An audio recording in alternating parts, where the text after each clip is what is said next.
بسم اللہ الرحمن الرحیم۔ السلام علیکم۔ میں آپ کو اپنے چینل برائٹ لائف میں خوش آمدید۔ آج کی ویڈیو میں آپ لوگوں کو اسلام کی تاریخ کی ایسے مسجد کے بارے میں آپ کو آگاہ کروں گی جسے مسجد جمعہ کہتے ہیں۔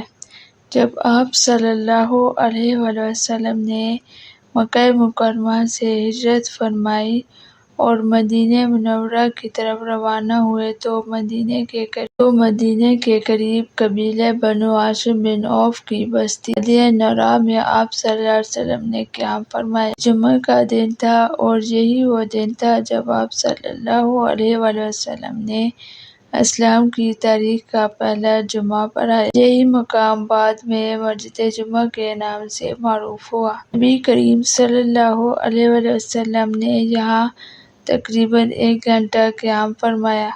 صحابہ کرام رضی اللہ عنہم آپ کے ہمراہ تھے۔ آپ صلی اللہ علیہ وآلہ وسلم نے یہاں 2 ارشاد فرمائے اور نماز جمعہ ادا کی۔ یہ واقعہ 12 ربیع الاول کو پیش آیا اور یہی دن آپ صلی اللہ علیہ وسلم کی مدینہ میں آمد کا بھی تھا۔ مسجد جمعہ کے سامنے آپ صلی اللہ علیہ وسلم کا قیام۔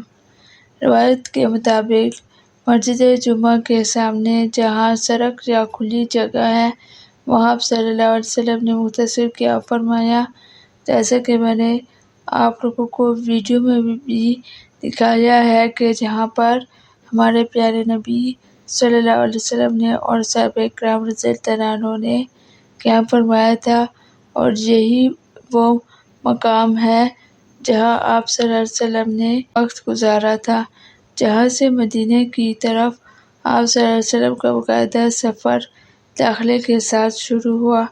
یہ جگہ آج بھی ناظرین کے لیے روحانی کشش رکھتی ہے اور اس مسجد میں نماز ادا کرنا بڑی فضیلت کا باعث سمجھا جاتا ہے۔